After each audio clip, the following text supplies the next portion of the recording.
I'm 58 years old, and for the last 16 years, I've carried a secret that's heavier than anything I've ever known. In the spring of 2009, in the forests outside Priest Lake, Idaho, a Bigfoot walked out of the trees and asked me for help. Not with words, not at first, but with eyes that held more desperation and intelligence than I'd ever seen in any living thing. And when I followed him deeper into those woods, he showed me something that shattered everything I thought I knew about the world. What I saw that day still wakes me up at night, still makes me question every choice I've made since, still makes me wonder if I did enough, or if I did anything at all that mattered. My name is David Brennan, and this is the story of what happens when you're shown the truth about a dying species, and you realize there's nothing you can do to stop it. Spring 2009, I was 42 years old and working as a wildlife photographer for regional magazines and outdoor publications. I'd been living in a small rental house near Priest Lake, Idaho for 3 years, ever since my divorce from Jennifer became final and I needed to start over somewhere quiet. That April morning, I was hiking Miller Creek Trail with my camera equipment, hoping to catch some shots of the black bears that had just come out of hibernation. The trail was empty, the way I liked it, and the morning fog was still hanging low between the pines when I saw him standing in the middle of the path about 30 yards ahead. My first thought was bear. Had to be. But bears don't stand that tall, don't have that shape, and they sure as hell don't stand perfectly still like they're waiting for something. I stopped walking, my hand instinctively going to the camera around my neck, and that's when my brain finally processed what I was actually looking at. He was massive, at least 8 feet tall, maybe more, with shoulders so broad they seemed to fill the width of the trail. His fur was dark brown, almost black in some places, and hung in thick, matted clumps that suggested he'd been living rough.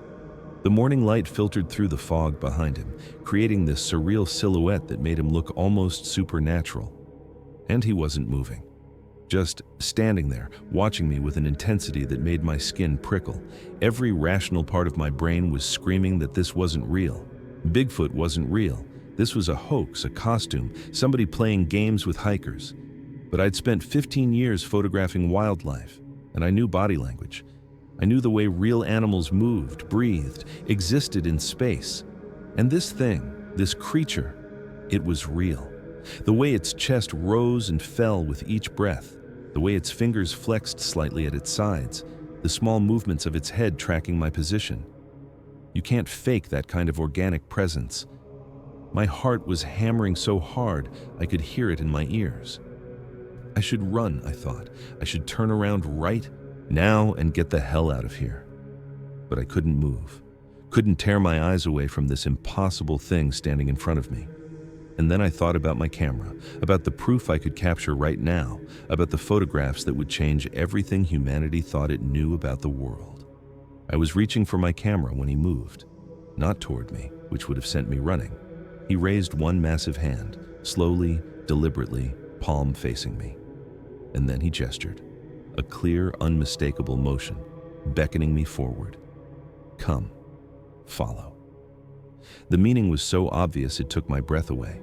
That's the moment everything changed, because that gesture wasn't an animal reflex or instinct. It was communication, it was intelligence, it was a request for help from a being that understood what help was, what humans were, and what enormous risk he was taking by revealing himself to me. I stood there on that foggy trail, facing a creature that shouldn't exist, being asked to do something I couldn't comprehend. And I realized, with absolute certainty, that whatever choice I made in the next few seconds would define the rest of my life. He didn't run when he saw me. That was the first thing that struck me as wrong. Every account I'd ever read about Bigfoot sightings, every documentary I'd half believed, they all said the creatures fled from humans, disappeared like smoke. But this one just stood there, at least 8 feet tall, covered in dark brown fur that was matted and dirty, staring directly at me with eyes that looked almost human. And then he did something that made my legs go weak. He raised one massive hand and gestured, beckoning me forward. Come, follow, help.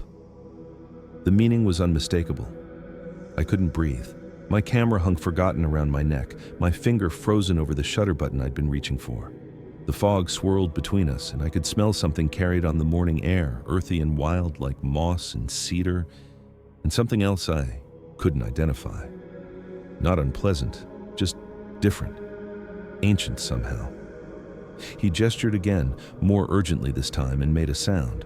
Not a growl or roar like you'd expect from something that size, but something softer, almost pleading. He wanted me to understand, needed me to understand. And then he did something that made my heart stop. He turned slightly and pointed deeper into the forest, off the trail, into the dense, unmarked wilderness where hikers never went. Then he looked back at me, waiting. Every survival instinct I had was screaming at me to run. This was how people disappeared in the woods. This was how search parties found your equipment, but never found you. I thought about my ex-wife Jennifer, about how she'd always said I took stupid risks for the sake of a good photograph. One day you're going to get yourself killed chasing a shot, she'd told me during one of our last arguments. Was this that day? Was I about to become a cautionary tale about a photographer who followed something into the forest and was never seen again? But there was something in his eyes, something that cut through my fear and made me see past the impossibility of what was happening. He wasn't threatening me. He wasn't trying to scare me or assert dominance or any of the things a predator would do. He was asking, requesting, and in his expression, in the way he held himself, I saw something I recognized from my years photographing wildlife in distress. Desperation. I thought about turning back, about hiking down to my truck, driving home and spending the rest of my life wondering what he'd wanted to show me, about living with the knowledge that something had asked me for help and I'd been too afraid to give it. Could I do that? Could I walk away from this moment and still be able to look at myself in the mirror? My hands were shaking as I took the first step toward him, then another. He watched me approach, staying perfectly still until I was about 15 feet away, close enough to see the individual strands of fur on his massive arms, the intelligence in his dark eyes, the scars that marked his body. Close enough to understand that this was real, all of it was real, and I was about to follow him into the unknown. He turned then and began walking into the forest, moving slowly enough that I could follow. And I did. I left the trail, left the safe and known world behind, and walked into the trees after a creature that shouldn't exist. Because some requests, no matter how impossible, demand an answer. And I'd just given mine. I followed him. I don't know why I did it. Don't know what combination of curiosity and stupidity and something else, something deeper, made me leave the trail and walk into the unmarked forest behind a creature that shouldn't exist. He moved slowly, deliberately, looking back every 20 yards to make sure I was still following. We walked for nearly an hour, deeper and deeper into old-growth forest I'd never explored, climbing over fallen logs and pushing through dense underbrush. My heart was hammering the entire time, and I kept thinking, this is how people disappear. This is how they find your camera with no body. But I kept walking. The forest changed as we went deeper. The trees grew larger, more ancient, their trunks thick with moss and their branches blocking out most of the morning light. The undergrowth became denser, harder to navigate, and I had to watch every step to avoid tripping over roots or sinking into hidden patches of soft earth.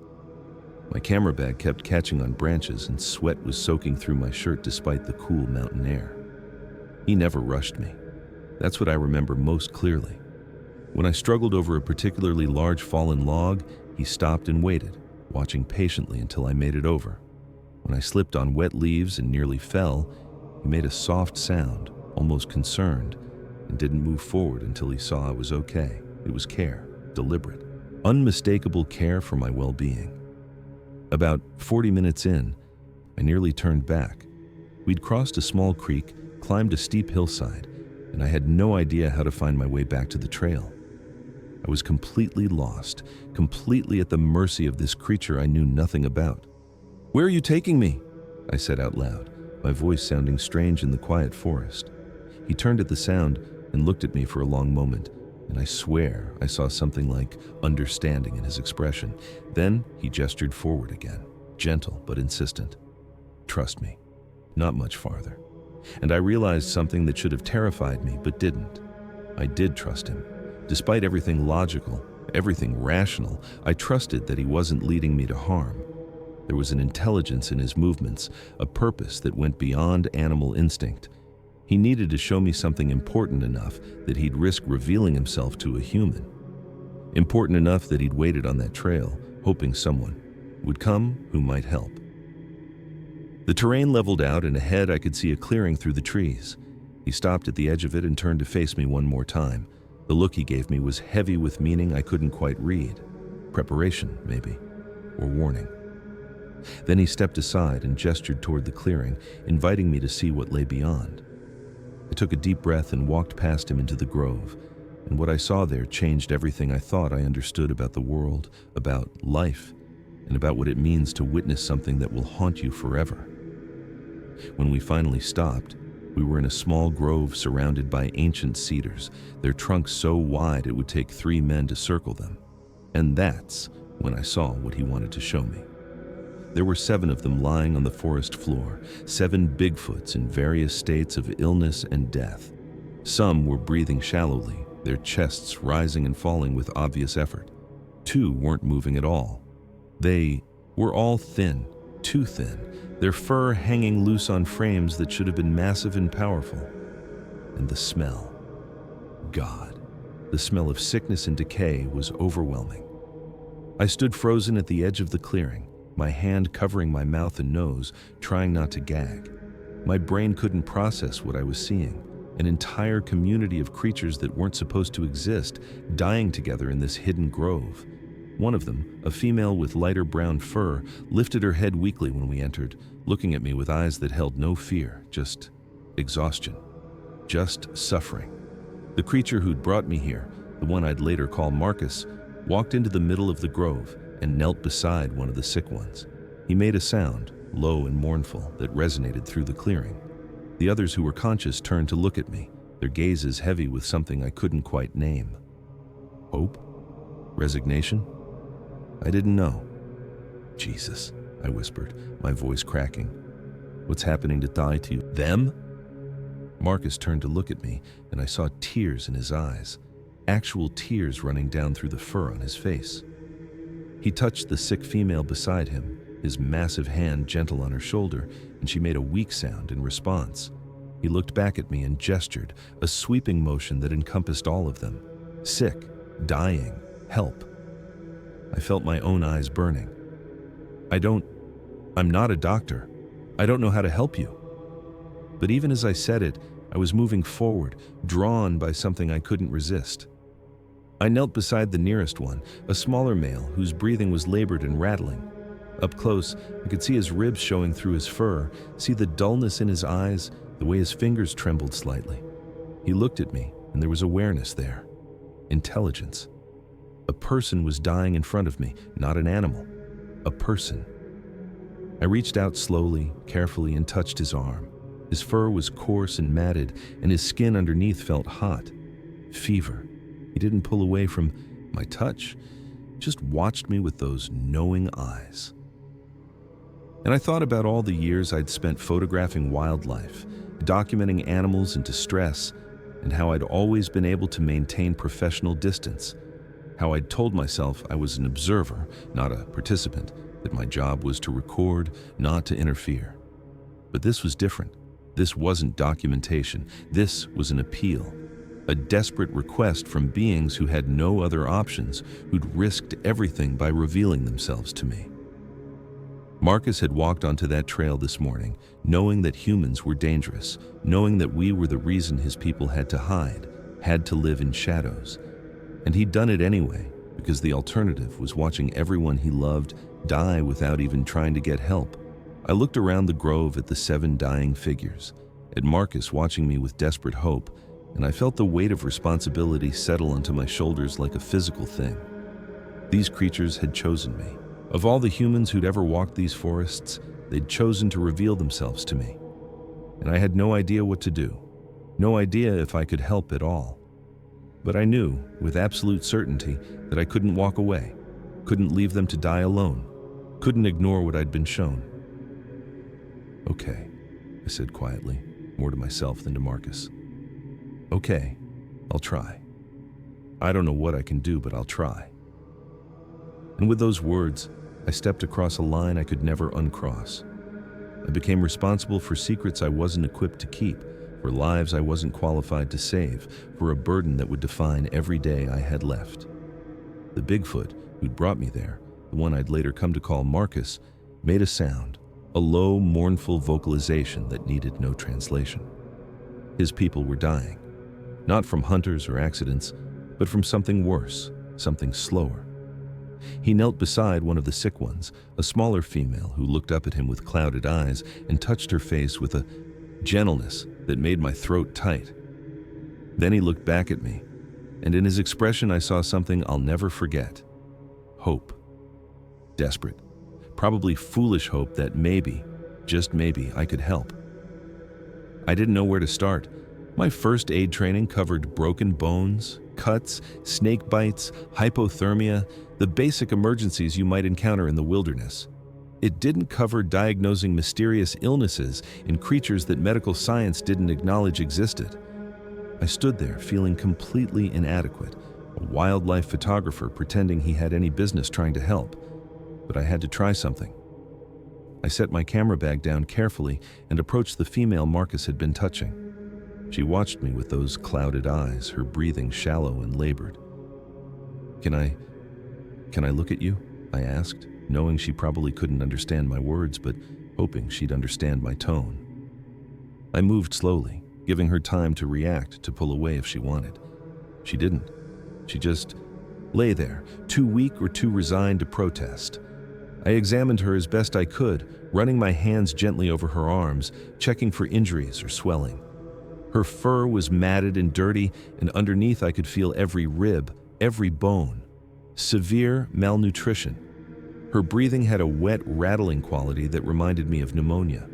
When I gently pulled back her lip to look at her gums, they were pale, almost white. Nothing about this looked like a single disease. It looked like complete systemic failure. Marcus watched every move I made with intense focus. When I finished my examination and sat back on my heels, shaking my head in frustration, he made a questioning sound. He wanted to know what I'd found, what I could do. How was I supposed to explain that I had no idea? I pulled out my phone, thinking maybe I could at least get photos to research later, but there was no signal this deep in the forest. Of course there wasn't. I looked at Marcus, at his desperate, hopeful face, and I felt something break inside me. "I don't know what's wrong with them," I said, my voice rough. "I don't have the training for this. I'm not qualified to help." Marcus moved closer and did something that shocked me. He placed his hand on my shoulder, the gesture so human it made my eyes sting. The weight of that hand, the warmth of it through my shirt, the gentle pressure. It was comfort. He was comforting me, even though his people were dying, even though I was his last desperate hope and I'd just told him I was useless. He made another sound, softer this time, and gestured around the grove. Then he pointed at me and made a motion like gathering, collecting. And I understood. He didn't expect me to fix this right now. He was asking if I'd come back, if I'd bring supplies, medicine, anything that might help, if I'd try, even though the situation seemed hopeless. I thought about saying no, about explaining that this was too big, too impossible, that I couldn't take responsibility for the lives of 7 dying creatures, that the weight of it would crush me, that I'd fail them anyway. So what was the point? But I looked at that hand on my shoulder, at the trust in his gesture, at the dying figures around us, and I realized I'd already made my choice the moment I'd followed him into the forest. You don't walk away from something like this. You can't. Not if you want to live with yourself afterward. "I'll come back," I said, meeting his eyes. "Tomorrow. I'll bring everything I can think of. I don't know if it'll help, but I'll try." The relief in his expression was almost painful to witness. He squeezed my shoulder gently, then released me, and I knew I'd just made a promise I had no idea how to keep. But I'd made it anyway, because sometimes the impossible thing is the only thing you can do. I stood there for what felt like hours, but was probably only minutes, trying to process what I was seeing. My rational mind kept insisting this was impossible, that I was having some kind of breakdown, that these couldn't be real. But they were real. I could smell them, hear their labored breathing, see the intelligence and fear in their eyes. And I thought about my camera bag, about the proof I could document right now, about the career-making photographs just waiting to be taken. And then I thought about what would happen if I did that, about the helicopters and researchers and media circus that would descend on this grove, about these dying creatures spending their final days caged and studied and prodded. My hand was already on my camera. The lighting was perfect, filtered through the cedars in soft, dramatic rays. I could frame the shots perfectly, show the reality of what I was seeing in images that would be undeniable. This was the find of the century. Of all time, every wildlife photographer's impossible dream handed to me on a silver platter. I'd be famous, respected. My name would be in every textbook, every documentary, every conversation about cryptozoology and species discovery. I could already see how it would play out. The photographs would go viral within hours. Scientists would demand access. The government would get involved. This grove would be swarmed with people within days, maybe hours. And Marcus and his dying family would become specimens, test subjects, their blood drawn, their bodies measured, their final days spent under fluorescent lights while people in lab coats took notes and debated whether they were more closely related to humans or apes. Marcus was watching me. He'd seen me reach for my camera, seen the conflict on my face, and I could tell he understood what I was considering, what I was weighing. The female he'd been comforting made a weak sound, and he turned his attention back to her, stroking her face with infinite gentleness. And I realized something that hit me like a physical blow. He'd known this might happen when he approached me on that trail. He'd known I might document them, might expose. Them might bring the very destruction his people had spent centuries hiding from. And he'd taken that risk anyway, because watching his family die without even trying to get help was worse than the possibility of capture. That's how desperate he was. That's how much he loved them. I looked at the dying figures around the grove, at the two who weren't moving at all, at the others struggling for each breath, at Marcus, this massive creature reduced to helpless grief as he watched his people fade. And I thought about Jennifer, about the last thing she'd said to me before we signed the divorce papers. "You care more about getting the shot than about anything else, David. That's why this doesn't work." Was she right? Was I really the kind of person who would photograph dying beings for personal gain, who would trade their suffering for professional recognition? I wanted to believe I wasn't. But standing there with my hand on my camera, feeling the weight of temptation, I wasn't entirely sure. I slowly, deliberately, took my hand off the camera and let it hang around my neck. Then I reached down and unzipped my camera bag. Marcus tensed, probably thinking I was about to pull it out. Instead, I took out my first aid kit, my water bottles, and the energy bars I'd packed for the hike. I left the camera in the bag. "I'm not going to photograph you," I said quietly, looking at Marcus. "I'm not going to tell anyone you're here. I'm going to help if I can, and if I can't, at least you won't be alone." Marcus stared at me for a long moment, and I saw something shift in his expression. Relief, maybe, or recognition. He made a sound, low and resonant, and placed his hand over his heart, then gestured toward me. A thank you that transcended language. I opened a water bottle and brought it to the sick female, helping her drink. She took small, weak sips, and some of the tension left her body. It wasn't medicine, it wasn't a cure, but it was something, it was care. And I knew in that moment that I'd just chosen to protect a secret that would define the rest of my life. I'd chosen their survival over my own ambitions, their dignity over my career. And whether that made me noble or foolish, I honestly couldn't say. But I'd made my choice, and there was no going back. I came back the next day with supplies, medical supplies from my first aid kit, food, water bottles, everything I could think of that might help. Marcus was waiting at the edge of the trail, and when he saw me, something in his posture relaxed. Relief. Over the following week, we developed a way to communicate, rough and imperfect but functional. He'd gesture, make sounds, draw in the dirt with a stick. I'd respond, show him things, demonstrate. I learned that the sickness had started 2 years ago. that it was spreading through their small community, that they were hiding here because they couldn't travel anymore, couldn't forage effectively, couldn't do anything but wait to die. The first breakthrough came on the third day. I was trying to ask Marcus how long they'd been sick, holding up fingers, pointing to the sun, trying every way I could think of to indicate time. He watched me struggle for a while, then picked up a stick and started drawing in a patch of bare earth. He drew a circle, the sun, and then made marks beneath it. 1, 2, 3. He kept going until he'd made 24 marks. Then he drew the sun again and started over. Days. He was showing me days. 24 days? I asked, and he shook his head. He pointed to the first set of marks, then swept his hand in a wide arc, gathering motion. Many of these, many sets of 24 days.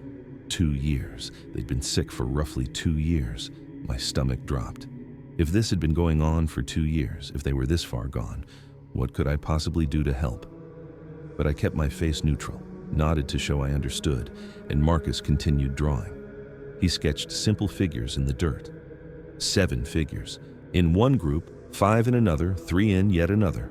Then he started crossing them out one by one until only 7 remained in total. The 7 I was seeing now. I watched him eliminate figure after figure, and the mathematical horror of what he was showing me settled into my bones. This wasn't just affecting them. This was affecting everyone. How many were there before? I asked, gesturing to all his drawings. Total? Marcus thought for a moment, then began gathering small stones. He arranged them in groups, counting carefully. When he finished, there were 32 stones, 32 individuals reduced to 7 in 2 years. I sat back on my heels, trying to process that loss. Jesus, Marcus, I'm so sorry. He made a sound, low and mournful, and touched the ground where he'd drawn the eliminated figures. Then he pointed to the grove, to his dying family, and back to me. The message was clear. These 7 were all he had left, and he was asking me to save them. Over the next few days, I learned more. Marcus showed me that they'd tried to forage, tried to hunt, but the sick ones couldn't keep food down. What they did eat, they vomited back up within hours. They were wasting away despite having access to food. He demonstrated how they'd moved to this hidden grove because they were too weak to defend themselves, too vulnerable to stay in their normal territory, how they were cold all the time despite their thick fur, how the 2 who'd already died had simply closed their eyes one night and never woken up. I tried everything I could think of. I brought electrolyte solutions, antibiotics from my medicine cabinet, high-protein foods, vitamin supplements. I cleaned their wounds, helped them drink, sat with them for hours trying to monitor their symptoms. Marcus watched everything I did with intense focus, learning, trying to help however he could. On the 7th day, as I was checking on the sick female Marcus was closest to, she reached out and touched my hand. Her grip was weak, her fingers trembling, but the gesture was deliberate. She made a soft sound, and even though I couldn't understand the words, I understood the meaning. Thank you. I looked at Marcus, at the trust in his eyes, at the hope he was still clinging to despite everything, and I realized that even if I couldn't save them, even if all my efforts were futile, bearing witness mattered. Being present for their suffering mattered, showing them that not all humans were to be feared, that some of us could still feel compassion for beings different from ourselves. That mattered. But I also realized something darker. I was watching an extinction event in real time. I was documenting, in my memory if not with my camera, the final days of a species, and there was nothing, absolutely nothing, I could do to stop it. My girlfriend Rachel noticed the change in me immediately. We'd been dating for about 6 months, and she was the kind of person who picked up on everything, every mood, shift, every distraction. "You've been different lately," she said one evening as we sat on my porch. Distant. "Is everything okay?" I wanted to tell her. God, I wanted to share this impossible burden with someone, but I thought about Marcus and his people, about what would happen if anyone knew. "Just work stuff," I lied, the words tasting bitter in my mouth. "Deadline pressure." She didn't look convinced, but she let it drop, and I hated myself for lying to her.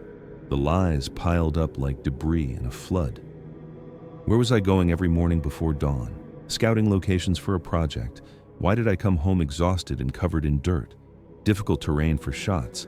Why was I buying so many first aid supplies and food that I clearly wasn't eating myself? Stocking up for a long camping trip I was planning. Each lie came easier than the last, and that terrified me more than anything. Rachel was a kindergarten teacher, patient and kind, with this way of looking at you that made you feel truly seen. We'd met at a coffee shop in town where she was grading papers and I was editing photos, and she'd asked to see my work. "These are beautiful," she'd said, looking at shots of a lynx I'd tracked for weeks. "You really see them. The animals, I mean. You see who they are, not just what they are." That's what had made me fall for her. That understanding that there was a who behind every living thing, which made lying to her feel like a betrayal of everything we'd built together. "David, I'm worried about you," she said one night over dinner at her place. She'd made pasta, my favorite, and we were sitting at her small kitchen table surrounded by her students' artwork on the walls. "You look exhausted, you've lost weight, and you're always somewhere else, even when you're sitting right here." I pushed food around my plate, my appetite gone. "I'm fine." "Really?" "You're not fine," she said gently, reaching across the table to take my hand. "Talk to me, please. Whatever it is, we can figure it out together." That almost broke me. The urge to tell her everything, to share the weight of what I was carrying, was almost overwhelming. I imagined the relief of confession, of having someone else know, someone else to help me carry this impossible secret. But then I imagined her face when I told her. The disbelief, the concern that I was having a breakdown, and even if she did believe me, even if I somehow convinced her, what then? She'd become part of the lie too. She'd have to carry the burden of knowing, and if anyone found out, if the secret got exposed, she'd be implicated. Her life would be destroyed along with mine. "I'm just dealing with some stuff," I said, pulling my hand back. "I need to work through it on my own." Something shifted in her expression. Hurt. "That's not how relationships work, David. You don't get to shut me out and expect me to just accept it." "I know," I said, my voice barely above a whisper. "I'm sorry." But sorry wasn't enough. Sorry didn't explain the smell of the forest that I couldn't quite wash out of my clothes. Sorry didn't account for the hours I was gone, the phone calls I didn't answer, the distance that was growing between us like a chasm. Sorry didn't change the fact that I was choosing them over her every single day. The worst part was that I understood her frustration. If the situation were reversed, if she was disappearing for hours every day, coming home exhausted and refusing to explain why, I'd be hurt too. I'd feel shut out, unimportant, but I couldn't tell her the truth without putting Marcus and his people at risk, and I couldn't stop visiting the grove without abandoning them to die alone. So I kept lying, kept watching her pull away from me a little more each day, kept seeing the questions in her eyes that I couldn't answer, and I wondered if this was what martyrdom felt like, sacrificing everything you cared about for a cause no one else could understand, slowly destroying your own life to protect something that might die anyway. That night, lying in bed beside her, listening to her breathing in the darkness, I realized something terrible. I'd already lost her. Maybe not today or tomorrow, but eventually. The secret was too big, the distance too great. You can't have intimacy without honesty, and I couldn't give her honesty. So I was going to lose her, and there was nothing I could do to stop it. And the worst part? I'd make the same choice again. Because some responsibilities, once accepted, can't be abandoned, even if they cost you everything. I spent every night after my visits to the grove researching, trying to figure out what was killing them. I couldn't exactly take them to a veterinarian or show their symptoms to a doctor without revealing their existence. So I worked alone, comparing their symptoms to diseases in primates, in bears, in anything that might give me a clue. Weight loss, lethargy, respiratory problems, loss of appetite. It could have been a dozen different things. Parasites, bacterial infection, some kind of environmental poisoning. Without proper testing, without blood work or tissue samples or any of the tools modern medicine required, I was completely helpless. My laptop became my obsession. I sat at my kitchen table until 3, 4 in the morning, scrolling through veterinary journals, medical databases, anything I could access. I read about chronic wasting disease in elk, about parasitic infections in great apes, about respiratory illnesses in bears. I cross-referenced symptoms, made charts, tried to find patterns. My search history would have looked insane to anyone who saw it. Unknown primate species diseases, respiratory failure large mammals, wasting syndrome wildlife causes. I found a forum for wildlife veterinarians and posted anonymously, describing the symptoms as if I'd found them in a bear. The responses were helpful, but ultimately useless without being able to conduct proper diagnostics. Could be anything from tuberculosis to liver failure, one vet wrote. Need blood work, chest x-rays at minimum. Bring it to a licensed wildlife rehabilitation center. Right. Sure, I'll just load 7 dying Bigfoots into my truck and drive them to the nearest vet. The frustration was eating me alive. I had access to the internet, to humanity's collective medical knowledge, to forums full of experts, and none of it mattered because I couldn't tell anyone the truth. I couldn't describe what they actually were, couldn't ask the right questions, couldn't get the help they desperately needed. One night, around 2 in the morning, I almost did it. I almost sent an email to a primatologist I'd found at the University of Montana, Dr. Elizabeth Marsh, whose research focused on endangered species conservation. I typed out the whole truth. I've found a population of unknown primates that are dying from an unidentified illness. They need help immediately. My finger hovered over the send button for a full minute. Then I thought about the helicopters, the media, the government agencies, Marcus and his family being tranquilized, tagged, collared, studied, spending their final days in cages while researchers debated whether to classify them as a new species of great ape or something else entirely. I deleted the email. Marcus knew I was struggling. During one visit, he watched me take notes on my phone, trying to document symptoms, and he made a questioning sound. I looked up to find him watching me with an expression I'd come to recognize as concern. I'm trying to figure out what's making you sick, I explained, even though I knew he couldn't understand most of my words. I don't know enough. I'm not smart enough for this. He moved closer and placed his hand on my shoulder. That gesture of comfort he'd learned meant something to humans. Then he did something new. He pointed to himself, then to the other sick ones, then made a falling motion with his hand. Falling leaves, things that die naturally. He was telling me he understood that this might be beyond fixing, that maybe some things just end, and there's no stopping them. I'm not ready to accept that, I said, my voice breaking. There has to be something. But there wasn't.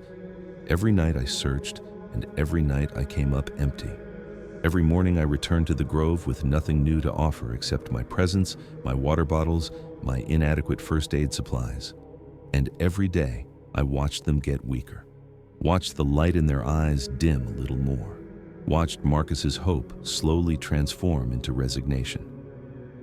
The truth I couldn't face was simple. I was a wildlife photographer, not a doctor. I had a good eye and a steady hand with a camera, but I had no business trying to diagnose and treat unknown illnesses in unknown species. I was playing doctor with lives I had no qualifications to save, and they were going to die because I wasn't enough. Because no one who could actually help them would ever be allowed to know they existed. That realization, that crushing awareness of my own inadequacy, was worse than anything I'd ever felt, because they trusted me. Marcus had brought me to that grove believing I could help, and I was failing them in the slowest, most painful way possible. By June, 2 more had died. Marcus and I buried them together in the forest, digging graves with my folding shovel in his bare hands. He was gentle with their bodies, arranging them carefully, covering them with pine boughs before we filled in the earth. Afterward, he sat beside the graves for over an hour, making sounds that I can only describe as mourning songs. I stayed with him, not knowing what else to do, feeling the weight of my inadequacy crushing down on me. I thought I could help. I thought my interference might matter. But I was just a photographer with a first aid kit, pretending I could save a dying species. The first one, a young male I'd never learned a name for, had died in his sleep. I'd arrived one morning to find Marcus sitting beside his body, one massive hand resting on the male's chest. Marcus looked up when I entered the grove, and the grief in his eyes was so raw, so human, that I had to look away for a moment to compose myself. We carried the body together about 50 yards from the grove to a spot Marcus had chosen beneath a massive Douglas fir. The ground was soft there, easier to dig, and the roots would help keep scavengers away. My folding shovel was pathetically small for the task, but Marcus dug with his hands, pulling up earth in great handfuls, working with a focused intensity that was almost meditative. It took us 3 hours to dig a grave deep enough. By the end, my arms were screaming with exhaustion, my hands blistered despite my gloves. Marcus showed no sign of fatigue. When the grave was ready, he climbed down into it and arranged it carefully, making a bed of soft moss and pine boughs. Then he climbed out, and together we lowered the body, down as gently as we could manage. Marcus spent another 20 minutes arranging the young male just so, positioning his arms, smoothing his fur, covering him with more pine boughs until you could barely see the body beneath. Then he began to sing. That's the only word I have for it, though sing doesn't capture the depth of sound, the layers of meaning in those vocalizations. It was mournful and beautiful and ancient, and I felt like an intruder witnessing something sacred that no human should see. I stood there with tears running down my face, my shovel forgotten on the ground, listening to Marcus mourn. And I thought about all the humans who claimed Bigfoot didn't exist, who called them myths or hoaxes or misidentifications. If they could see this, I thought, if they could hear this grief, this proof of consciousness and culture and love, would they still doubt? The second death came just 4 days later. An older female, the one who'd first touched my hand in thanks. She died in Naranotsa. The afternoon while I was there, her breathing simply slowing and then stopping while Marcus held her hand, and I sat helplessly beside them. This time, when Marcus began his morning song, I found myself humming along, not knowing the melody, but trying to add my voice to his, to show him he wasn't alone in his grief. We buried her beside the young male in what was becoming a graveyard for a dying species.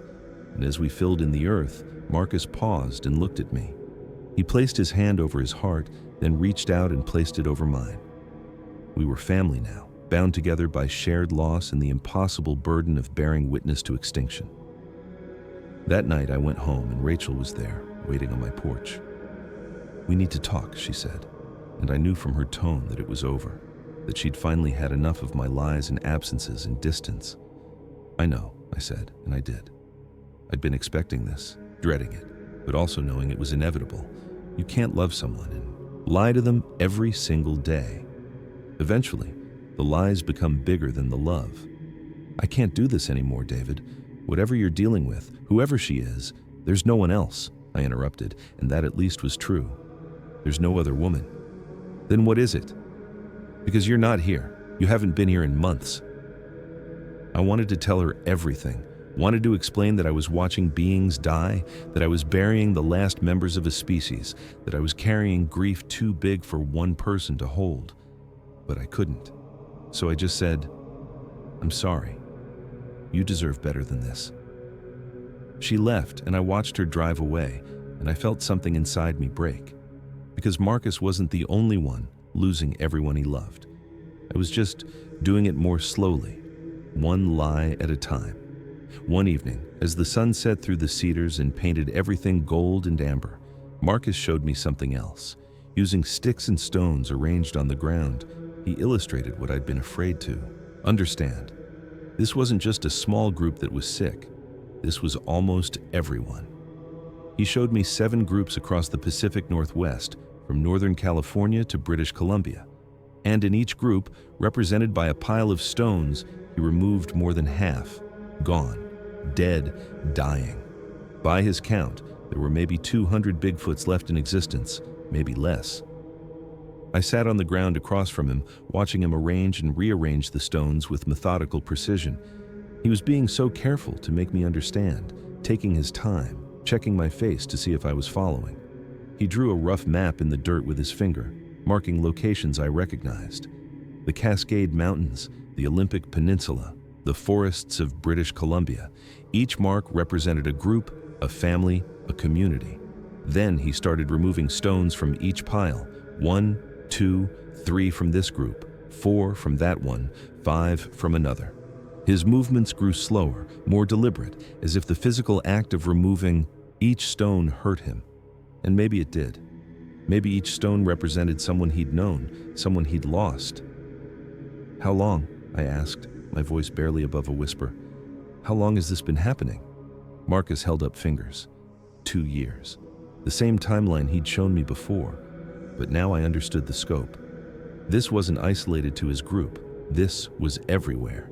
An entire species dying across its entire range, all at once. "What about young ones?" I asked, gesturing to indicate small size. "Babies? Are they sick too?" Marcus's expression darkened. He made a cradling motion, then shook his head. "No babies." He held up one finger, then made a falling motion. The few infants that had been born in the last 2 years had died quickly. None had survived past their first year. The mathematical reality hit me like a physical blow. No reproduction, massive die-offs across all populations. Even if some survived the illness, even if by some miracle they recovered, there weren't enough left to sustain the species. They'd crossed some invisible threshold, past the point of no return. What I was witnessing wasn't just a local tragedy, it was extinction in progress. Jesus Christ, Marcus. I put my head in my hands, unable to look at the stones anymore. The whole species. You're all dying. He made a sound of confirmation, soft and resigned. Then he reached across and touched my shoulder. And when I looked up, he was pointing to me, then to himself, then to the remaining stones. Us. We're what's left. The living, I mean. And then he made another gesture, sweeping his hand across all the removed stones. Them, the dead. And finally, he held his hands out, palms up, empty. A question. What now? I didn't have an answer. Couldn't begin to formulate one. Because even if I revealed their existence, even if I somehow convinced the world they were real, what then? They were dying from something we couldn't identify, couldn't treat, couldn't stop. By the time scientists mobilized, by the time research began, by the time anyone figured out what was killing them, they'd all be gone. The bureaucracy alone would take years. Environmental assessments, funding proposals, academic debates about classification and protection status. They didn't have years. They probably didn't have months. "I don't know what to do," I admitted, and saying it out loud made me feel even more helpless. "I don't know how to help you." Marcus was quiet for a long moment. Then he began gathering the removed stones, the ones representing the dead, and he arranged them in a circle around the remaining ones, protecting, remembering, honoring. He pointed to me, then to the circle of stones, and I understood. He wasn't asking me to save them anymore. He was asking me to remember, to bear witness, to make sure that when they were gone, someone knew they'd been real. "I'll remember," I promised, my voice thick with grief. "All of them. I swear, Marcus, I'll remember." He nodded slowly, seeming satisfied with that answer. Then he began his evening routine of checking on the 3 remaining sick ones in the grove, and I sat there staring at the pattern of stones on the ground, at the visual representation of a species' final chapter. 200 left, maybe less, and every day that number got smaller. Every day, somewhere in these vast forests, another one died alone or surrounded by grieving family. Every day, the world lost something precious without ever knowing it had existed in the first place. And I was the only human who knew. The only witness to the end of a species that had walked these forests for thousands of years. The weight of that knowledge, the sheer crushing responsibility of being the sole human witness to extinction, was more than I'd ever imagined having to carry. But I'd carry it anyway, because Marcus had asked me to, because someone had to remember. Rachel and I broke up in August. "You're not here anymore," she said. And she was right. Even when I was physically present, my mind was in that grove with Marcus and the 3 remaining survivors. "I don't know where you go, David, but you're not with me, and I can't compete with whatever or whoever it is." I didn't fight to keep her. How could I explain that I was spending every spare moment trying to save creatures that shouldn't exist? That I was watching an entire species die and feeling helpless to stop it? She deserved better than my half-truths and absences. The breakup happened on a Tuesday evening at her apartment. She'd made dinner, chicken parmesan, and I'd shown up 40 minutes late because I'd lost track of time at the Grove. I was covered in dirt, despite having tried to clean up in a gas station bathroom, and I could tell from her expression when she opened the door that she was done. "I can't do this anymore," she said, not even pretending to be okay. "I've tried to be patient. I've tried to give you space, but you're not even trying to meet me halfway." "Rachel, don't." She held up her hand. "Don't make another excuse. Don't tell me it's work stress or deadline pressure or whatever other lie you've been using. Just don't." I stood there in her doorway, smelling her cooking, looking at the table she'd set for two, and I knew I should fight for this. Should beg her to give me more time, should promise to do better. But I couldn't make promises I couldn't keep, and I couldn't tell her the truth. "You're right," I said finally. "I'm not here. Not the way you deserve." Something in her face crumbled. I think part of her had been hoping I'd fight. "Is it someone else? Because if you're seeing someone, just tell me, that I could understand." "There's no one else," I said, and it was technically true. There was no other woman, just a dying species and a massive creature who'd trusted me with his family's final days. "Then what is it? What's more important than us?" Everything in me wanted to tell her, to share the weight I'd been carrying alone, to have one person, just one person who knew and understood.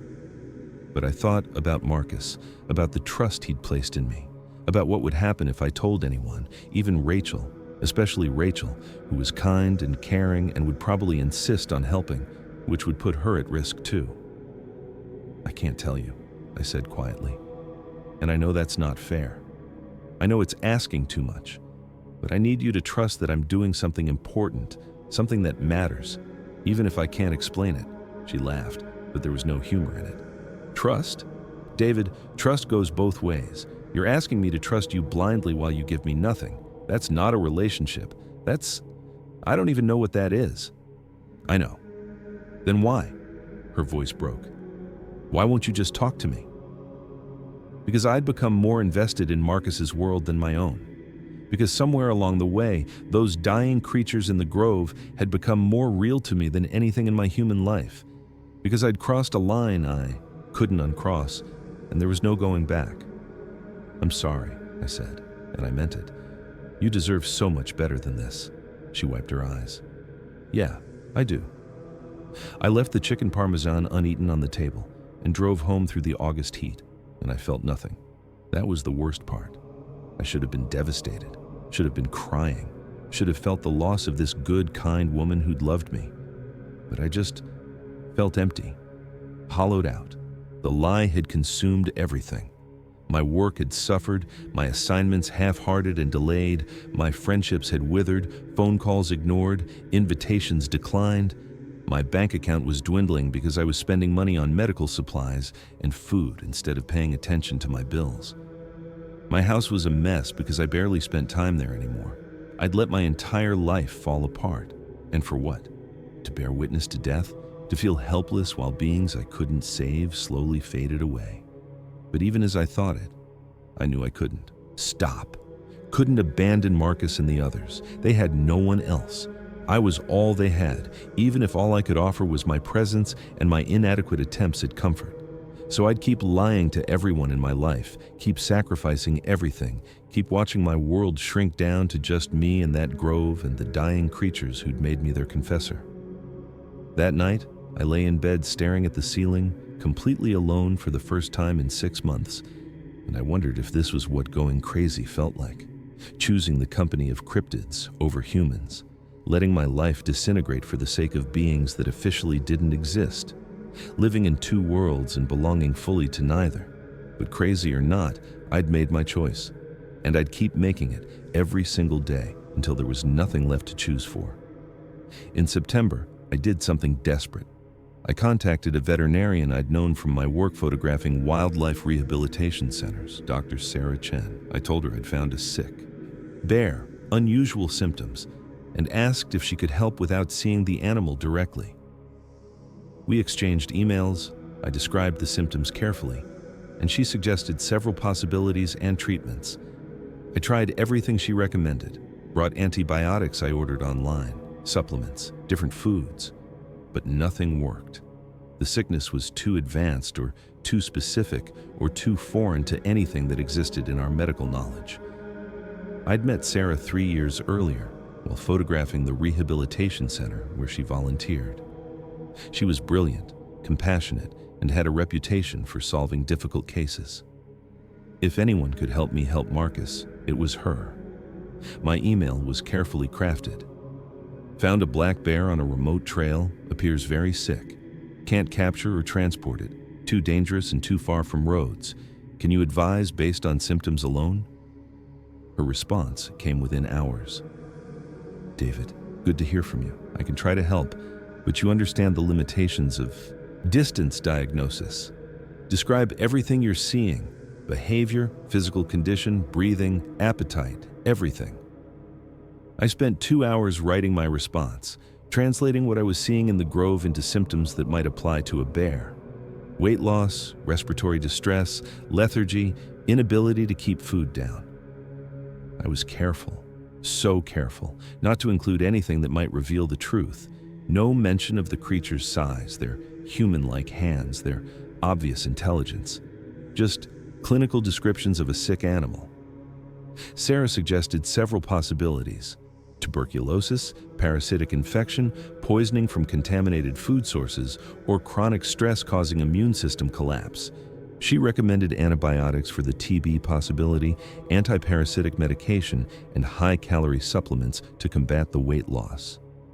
But David, she wrote, if this animal is as sick as you're describing, it really needs to be evaluated in person. These are just educated guesses. I ordered everything. She suggested through online veterinary supply companies, spending money I didn't have on medications I wasn't qualified to administer. When the packages arrived, I felt a surge of hope for the first time in weeks. Maybe this would work. Maybe Sarah's expertise, even from a distance, would be enough. Marcus watched with cautious interest as I unpacked the supplies in the grove. I tried to explain what each medication was for, using gestures and simple demonstrations. The antibiotics were pills, large and difficult to swallow. The antiparasitics came as a powder to mix with food. The supplements were thick, chalky shakes that smelled artificial and wrong. Getting the 3 remaining sick ones to take the medication was harder than I'd imagined. They trusted me by now, but swallowing pills the size of my thumb was a challenge even for creatures their size. I mixed the antibiotics into mashed fruit, hid them in strips of meat, tried everything I could think of. Sometimes they'd take them, sometimes they'd spit them out. The powdered antiparasitic they refused entirely. The smell was too foreign, too chemical. For 2 weeks, I administered treatments religiously. Every morning and evening, I made the hike to the grove with my bag of medications. I tracked doses, monitored symptoms, looked desperately for any sign of improvement. Sarah emailed periodically, asking for updates, and I lied to her with increasing ease. The bear seems stable. Hard to tell if it's improving, still monitoring. But there was no improvement. If anything, they seemed to be getting worse. The smallest of the 3, a young female Marcus seemed especially protective of, stopped eating entirely. She'd take the medication if I coaxed her, but she'd vomit it back up within an hour. Her breathing grew more labored, her movements more listless. I watched the life drain out of her day by day, and all my medications and supplements and desperate interventions did nothing to slow it. Marcus knew. It wasn't working. I could see it in his eyes, in the way he watched me administer the treatments with less and less hope. One evening, as I was trying to get the young female to take her antibiotics, Marcus gently placed his hand on my arm and shook his head. Enough. It's not helping. But we have to try, I insisted, my voice breaking. We can't just give up. He made a soft sound and pointed to the female, then made the falling gesture. She's dying anyway. Then he pointed to me and made a stopping motion. You're causing her stress. Let her go peacefully. I sat back, the pill still in my hand, and I realized he was right. In my desperation to help, to do something, anything, I'd been forcing treatments on creatures who were beyond saving. I'd been making their final days harder, not easier, all because I couldn't accept my own helplessness. I'm sorry, I whispered, putting the medication away. I'm so sorry. That night, I sent one final email to Sarah. The bear died. Found it. this morning. Thank you for your help." Another lie, but a necessary one. She responded with condolences and offered to help if I ever found another animal in distress. I never wrote back. The young female died 3 days later, without the stress of forced medications, with Marcus holding her hand. And I sat there beside them, my bag of useless treatments mocking me from the corner of the grove, learning the hardest lesson of all. Sometimes help isn't possible. Sometimes all you can do is witness the dying and honor their passing. Sometimes love means knowing when to stop fighting and just be present. The eldest of the survivors, a massive male with graying fur that Marcus showed great deference to, died on a cold morning in late October. Before he passed, he did something extraordinary.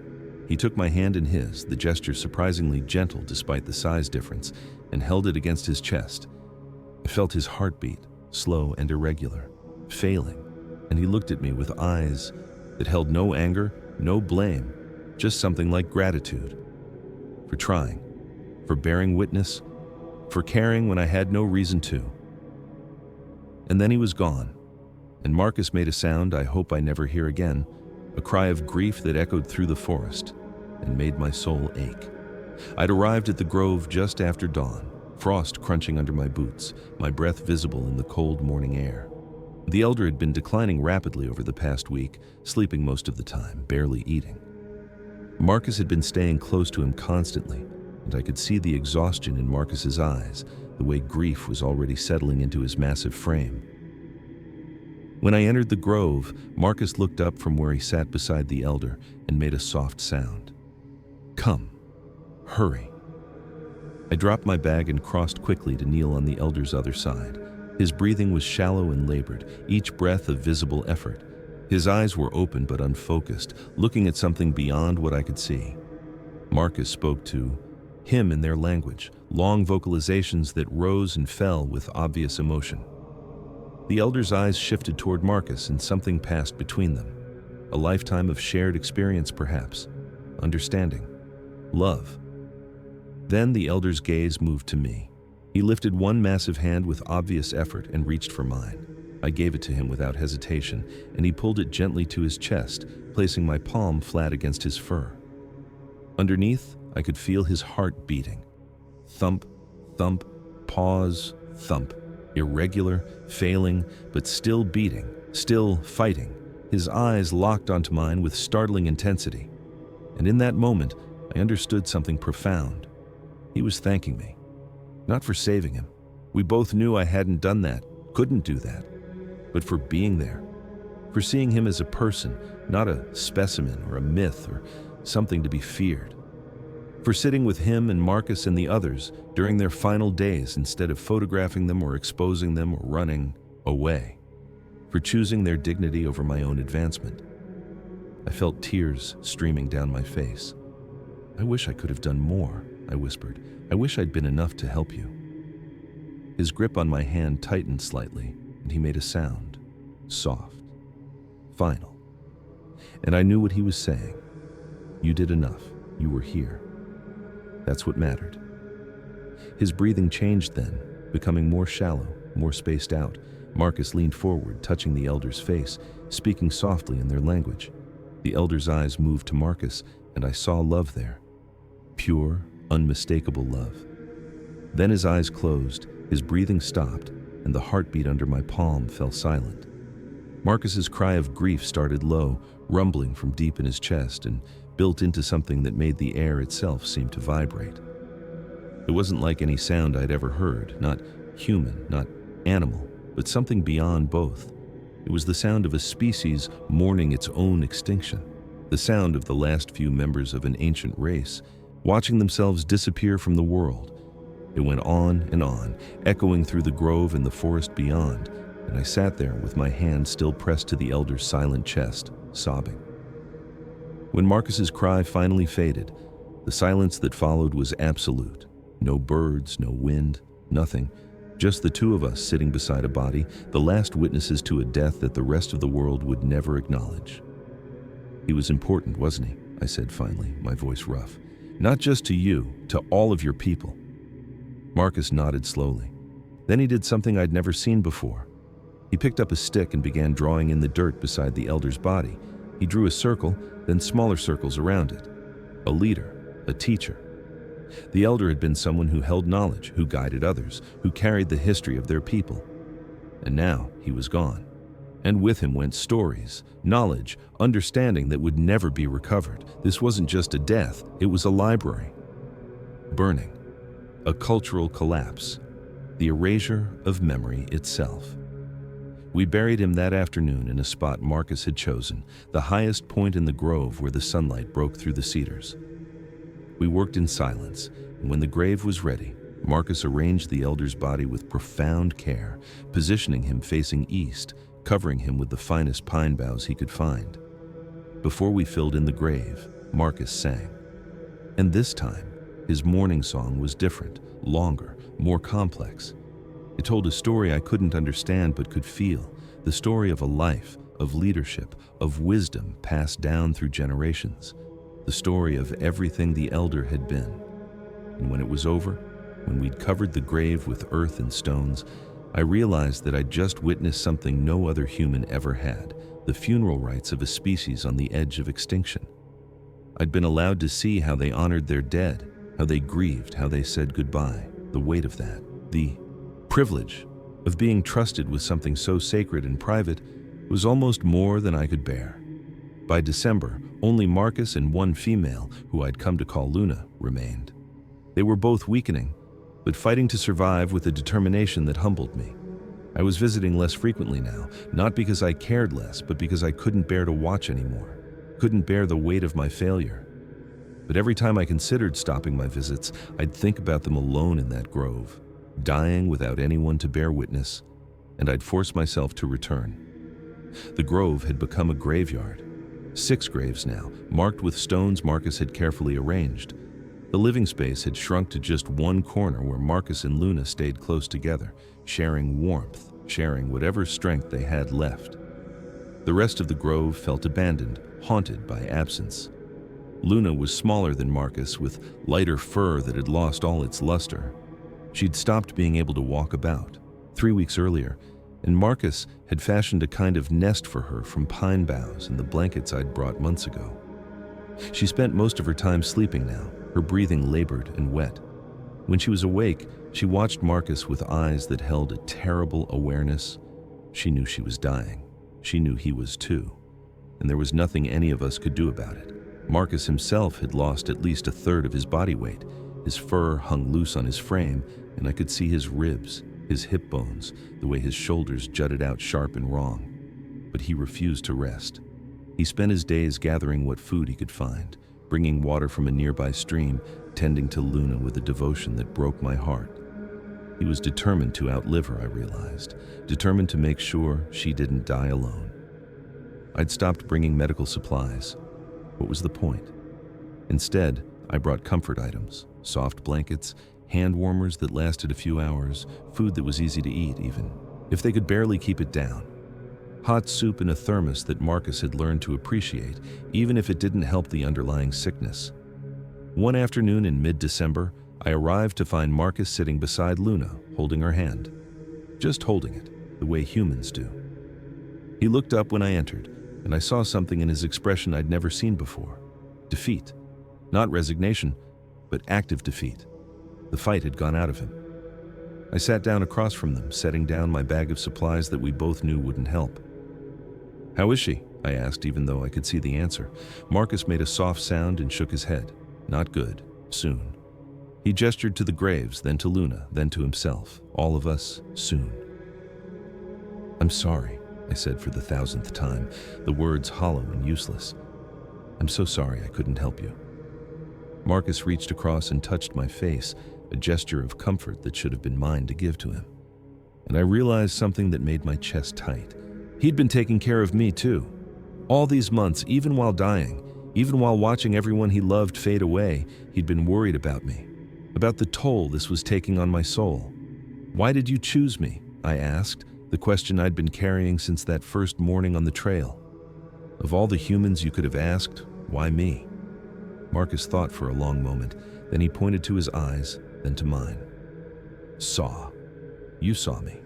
Not monster, not animal. Person.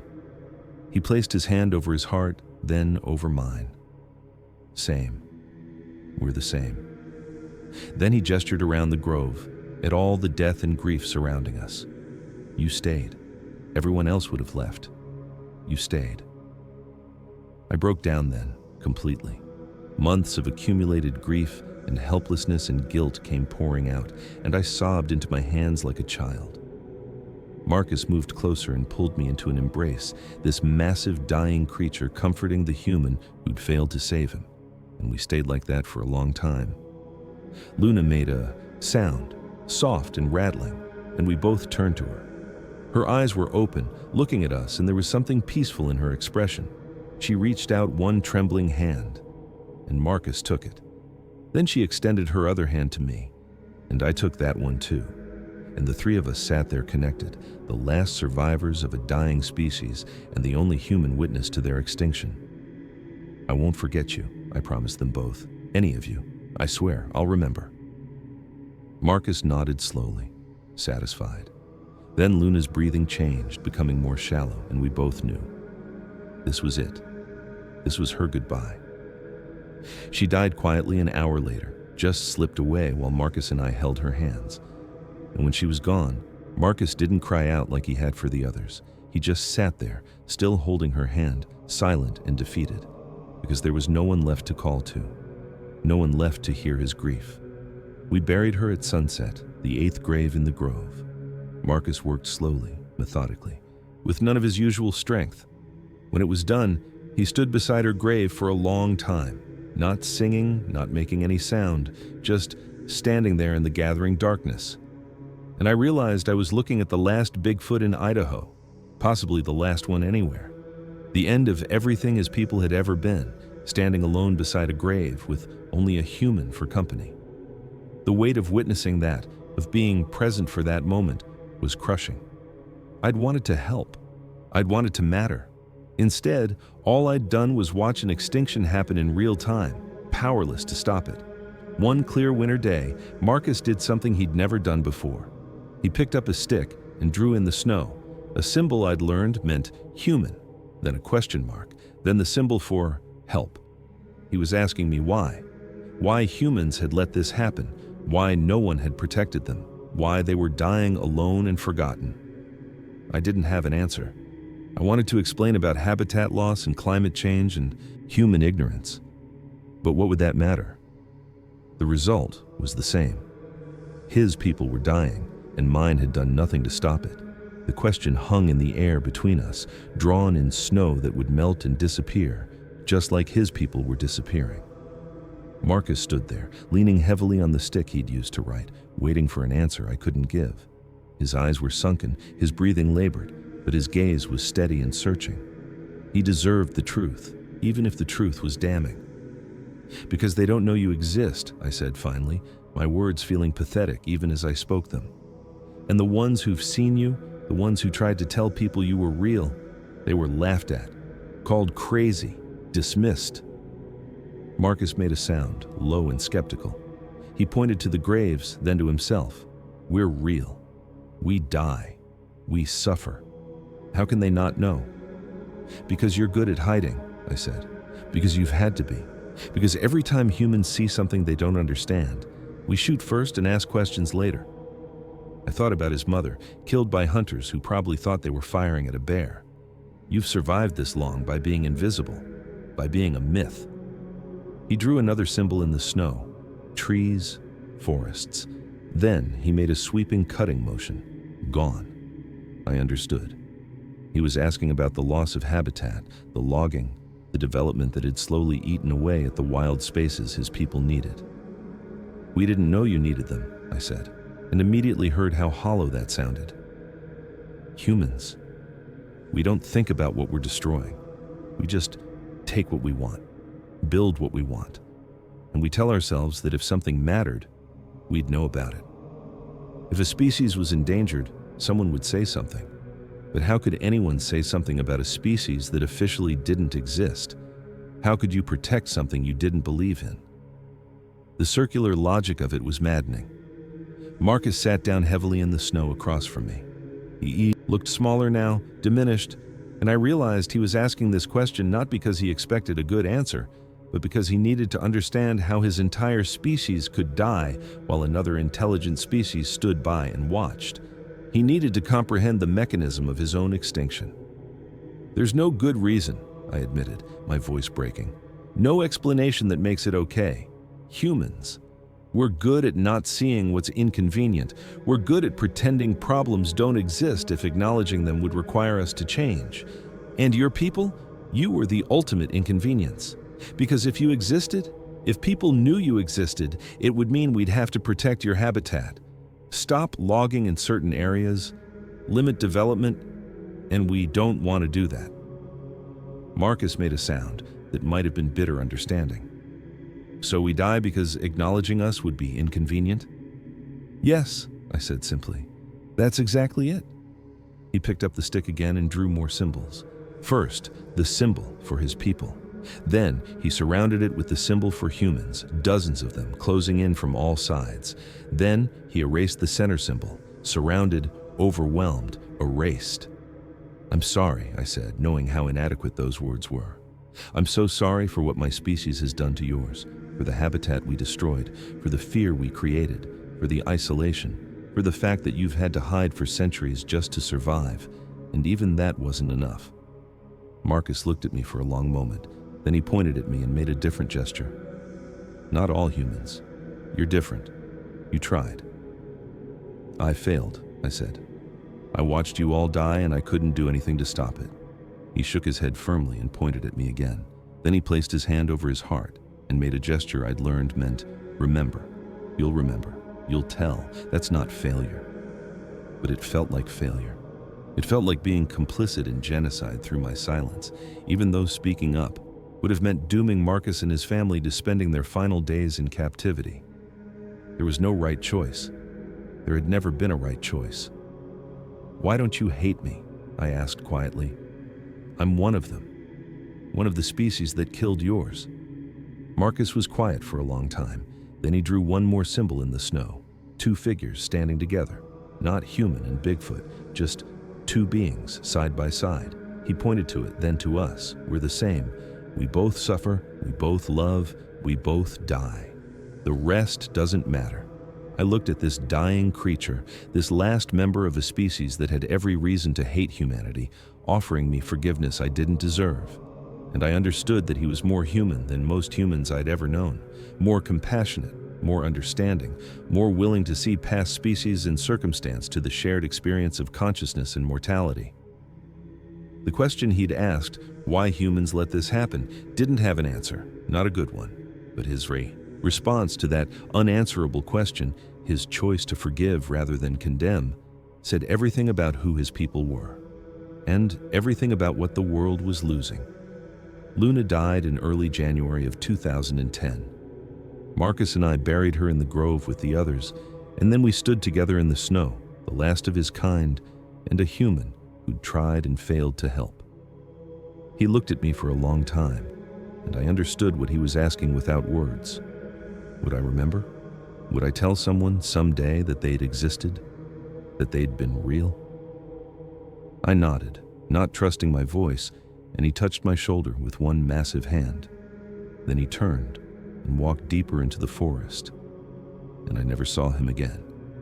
The burial was different from the others, quieter. There was no morning song because there was no one left to sing for, just the two of us working in silence, digging through frozen ground, our breath-forming clouds in the cold January air. Marcus moved slowly, each shovelful, of earth clearly an effort. He was dying too. We both knew it. This might be the last grave he'd ever dig. When Luna was buried, when we'd arranged the stones to mark her place among the others, Marcus stood looking at the 8 graves for a long time. 8 markers for the death of a species, 8 witnesses to extinction. The snow had started falling again, soft and steady, already beginning to cover our work. He turned to me then, and I saw something in his eyes I'd never seen before. Not sadness or grief or pain, but something deeper. Finality. The look of someone saying goodbye, not just to a person, but to everything, to life itself. "Marcus," I started, but he held up one hand, stopping me. He pointed to the graves, then to himself, then made a gesture toward the forest. Soon. I'll join them soon. Then he pointed at me and drew in the snow one final time. The symbol for remember, but drawn larger, more deliberately than ever before. This wasn't a request, it was a charge. This sacred responsibility being passed from the dying to the living. I'll remember, I said, my voice barely audible over the wind. All of you, every single one, I promise. He stepped closer and placed both hands on my shoulders, his touch gentle despite his size. We stood like that for a moment, face to face, two beings from different species connected by shared grief and impossible circumstances. Then he pulled me into an embrace, and I wrapped my arms around him as much as I could, feeling his ribs through his fur, feeling how little of him was left. When he released me, he touched my face once, a gesture of such tenderness it made my eyes sting. Then he made a sound, soft and final. Goodbye, friend. Where will you go? I asked, though I already knew the answer. He pointed deeper into the forest, to the wild places where humans rarely ventured. Then he made the falling gesture, the one that meant death. He was going somewhere to die alone with dignity, away from my witnessing eyes. Let me stay with you, I said desperately. Let me be there. You shouldn't be alone. But he shook his head firmly. This is my choice, my way. You've done enough, more than enough. Now I need to do this last thing alone. I understood. He was giving me permission to leave, releasing me from the burden of watching him die, too. After months of bearing witness to death after death, he was offering me the kindness of not having to witness his. Thank you, I whispered, for trusting me, for showing me your people, for teaching me everything you taught me. Marcus nodded once, then turned and began walking away. I watched him move through the snow-covered grove, past the graves of everyone he'd ever loved, heading toward the deep forest. His gait was slow, labored, but there was dignity in it. Purpose. At the edge of the clearing, he stopped and looked back one final time. He raised one hand, and I raised mine in return. A wave, a final acknowledgement. And then he disappeared into the trees, and the falling snow erased his tracks within minutes. I stood there for hours, long after he was gone, staring at the empty forest, hoping he'd change his mind and come back, hoping I'd see his massive form emerge from the trees one more time. But he didn't, and eventually, the cold forced me to leave. I returned to the grove 3 more times over the following weeks, but I never saw any sign of Marcus. No tracks, no evidence he'd been there. It was as if he'd simply vanished, become one more myth, one more story told in whispers that no one quite believed. Did he die out there in the forest? Did he find his way to one of the other groups Marcus had shown me, hoping against hope that some had survived? I'll never know. And that uncertainty has haunted me every day since. What I do know is this: I kept my promise. For 16 years, I've carried the memory of what I witnessed. I've carried the names I gave them, the moments we shared, the weight of being the only human, too. Know that Bigfoot wasn't a legend, but a dying species that fought to survive until the very end. I've carried Marcus's final request, remember, like a stone in my chest. And now, finally, I'm telling their story. Not to prove anything, not to convince skeptics or win arguments about whether Bigfoot is real, but because Marcus and his people deserved to be remembered. They deserved to have their existence acknowledged, their suffering witnessed, their deaths mourned. I failed to save them, but I won't fail to remember them. That's the burden Marcus gave me, and it's one I'll carry until the day I die. Because some stories, no matter how impossible, need to be told. And some witnesses, no matter how inadequate, need to speak.